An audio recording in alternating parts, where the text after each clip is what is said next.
Welcome back to Cossy the podcast. My name is Cossy. Welcome back to a brand new video. Declan Rice is okay. He's alright, and his injury is not as serious as initially it was anticipated by Mikel Arteta and the medical team. And I can confirm that Declan will be back when Arsenal play Bournemouth over the coming weekend, and he will also be available for selection against Manchester City. Hit the like button, subscribe to the podcast as well. That one is a big one. It's a big story. And I tell you what, we're going to be diving into the importance of Declan Rice to this Arsenal team. I don't even care whether Arsenal have Thomas Partey and Jorginho as backups.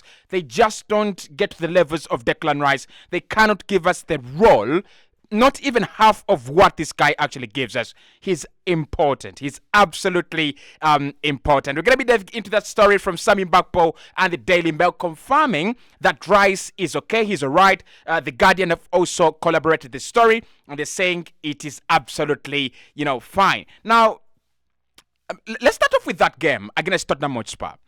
Although I was unhappy with Mikel Arteta, although I was unhappy with Jorginho and Eddie Nketiah, but I think we've got to agree and we've got to find a consensus here. That game does not become the way it became if Declan Rice, doesn't come off. That game is a different game if Declan Rice stays on.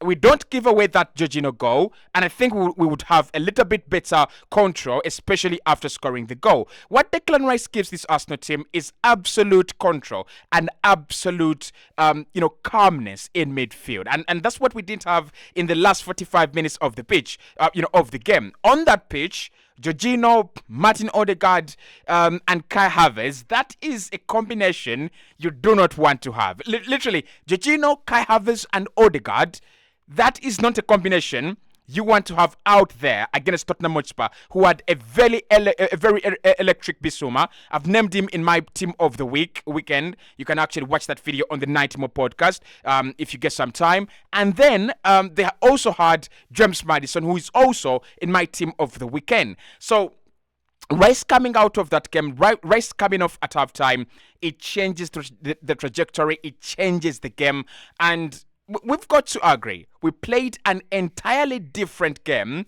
We played two games in one, right? A very different game at halftime where we had a lot of possession, where we controlled the game. Defensively, we're a little bit more astute, and Alexander Zinchenko was playing much better. Alexander Zinchenko had a lot of freedom to go in the advanced areas, create a lot of problems for them, and do all this cool stuff. Because all these players know when there is Declan Rice behind you, he's very mobile. That is number one. But then he's a big engine. Like, he's literally one of the few players in the Premier League that can give you that quality defensive assurance.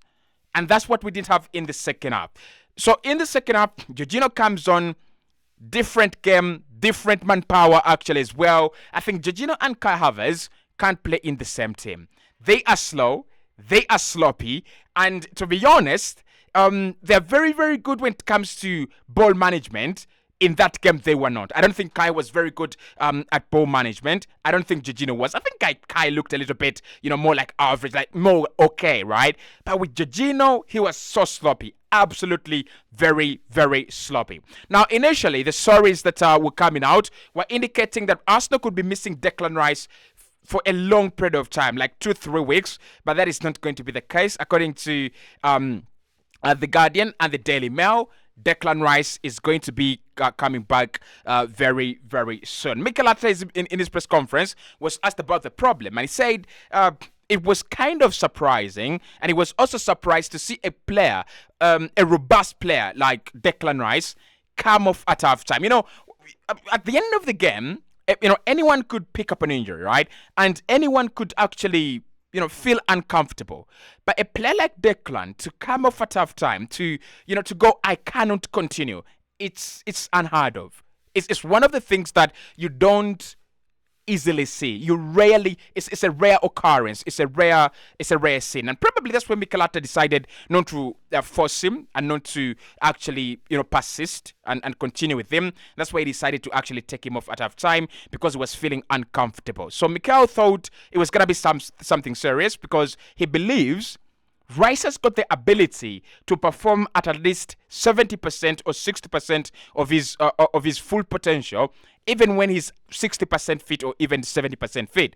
But when he says, I want to come off as a back injury. It's a little bit scaring, really. It's a little bit scaring. But according to the sources we have been reading and I've been looking at, Declan is absolutely all right. So there were panic stations around the Arsenal fan base, myself as well. I was really scared and I was really in a very bad mood when Declan Rice came off with injury because I didn't anticipate that. I didn't see that coming. And there was no indication, there was no sign that he was playing with half fitness or 70% fitness. There was no indication of that. There was no sign of that. But the question is why? Why were we panicking? Why was there some kind of panic buttons activated when Declan Rice came off, when Declan Rice picked up that injury? I've already said Declan Rice is a world-class player. And I'm not one of the people who always believe that he's a 100 million pound player. And I still think he's not a 100 million pound player. So you look at the players like Rodri. Rodri is not a 100 million pound player, but he gives you much more than Declan Rice. You look at Casemiro, not a 100 million pound player, but he gives you at least half or 70% of what Casemiro does, right? And you look at players like Moises Caicedo. He's not a 100 million pound player, and you can see how he's struggling at Chelsea. That is not 100 million. For you to be 100 million, you must be as robust as Declan Rice, but it's not about that alone. There are so many things to do. But you won't want to care about the price. You don't want to care about how much did Arsenal spend on Declan Rice. I think we did the right thing to win that battle, to win that transfer battle, and actually bring him in. So he's now become an irreplaceable player. He's become an untouchable player in this Arsenal setup.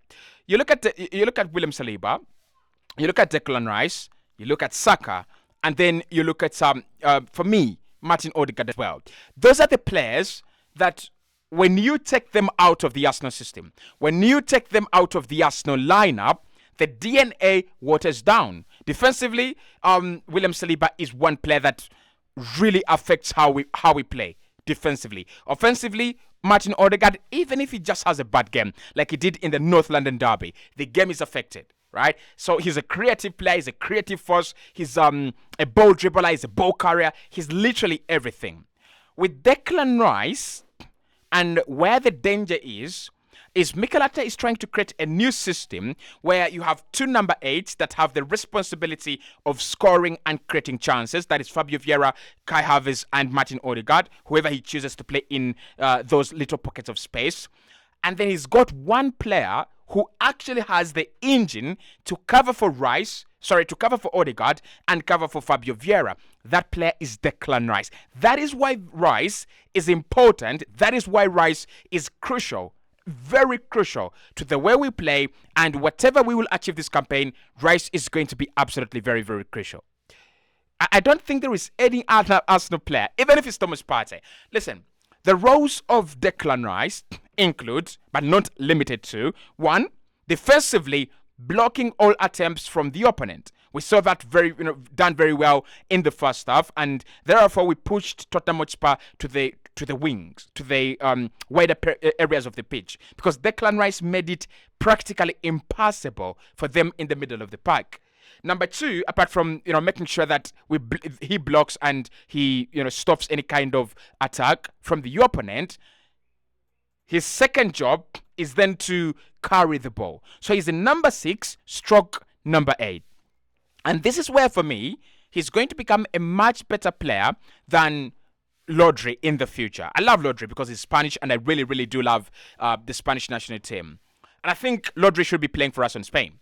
But I think with Declan Rice, he's got an element in his game that eventually is going to beat Rodri's game, and that is the ability to win ball possession or receive out from the goalkeeper or the defense, and then just carry that ball for a couple of seconds or even a minute into the final third. That is something Partey doesn't have. That is something Jorginho doesn't have. What Jorginho has over Rice is that clever passing, and the ability to keep things ticking, tick tack, tick tack, tick tack. Partey has that as well, and I don't think Rice really has that tick tack mode. I don't think he's activated or developed even that tick tack mode. But what he does when he sniffs out danger, he picks up the ball and carries it high up the pitch. That allows Saka to get advanced. That allows Martinelli to get advanced. That allows all these players that we have in the final third to actually get advanced as well. And that's where you see with Declan Rice in possession, Arsenal are literally putting a lot of pressure on the opponent as compared to when you have a player like Jorginho or El Neni, or I think Partey also kind of gives you that kind of press and acceleration on the gas pedal. So for me, if Arsenal are going to achieve anything this campaign, whether that is going to be winning the FA Cup, which I really want us to win because it's been a while, whether that is going to the semi-finals or quarter-finals of the UCL, which I believe Arsenal could go, whether that is as well going to challenge Manchester City and Liverpool for the title, which I think might be a little bit difficult as compared to the way I had seen it. With all those factors, with all those ambitions set, Declan Rice is going to be a key player. Declan Rice is going to have to be at his best performance every single day. Every now and then he's got to be on his best day. That is number one. And then number two, after being on his best day every single day, he's got to be fit every single time. Whenever Rice is not available, we will see Arsenal struggling. Whenever Rice is not in the team, we will find ourselves struggling. And the reason is very easy.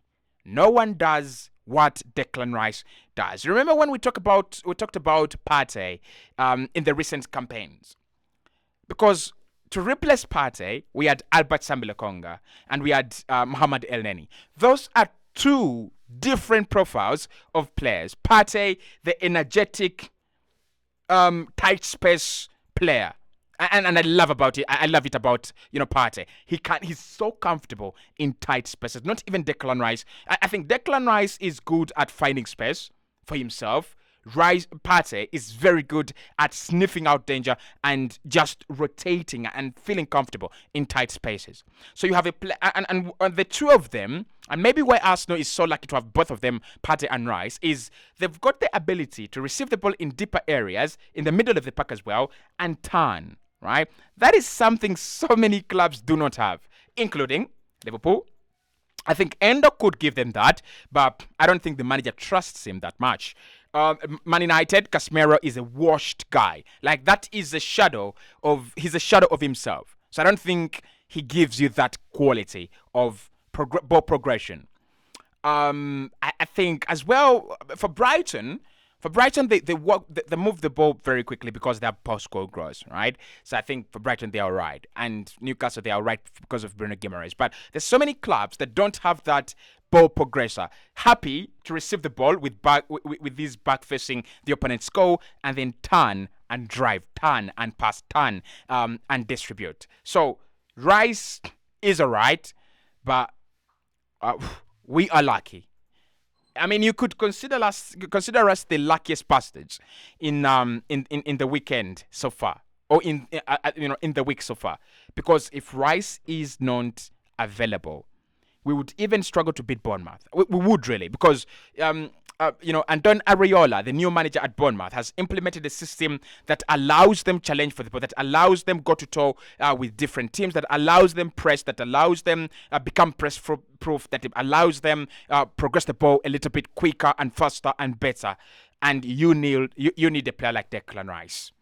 He's back. He's all right. I'll speak to you right in the next one. We'll be live probably in a few as we discuss the injury crisis at Arsenal and how we could actually deal with it. But of course, there is some good news and we'll be talking about it soon.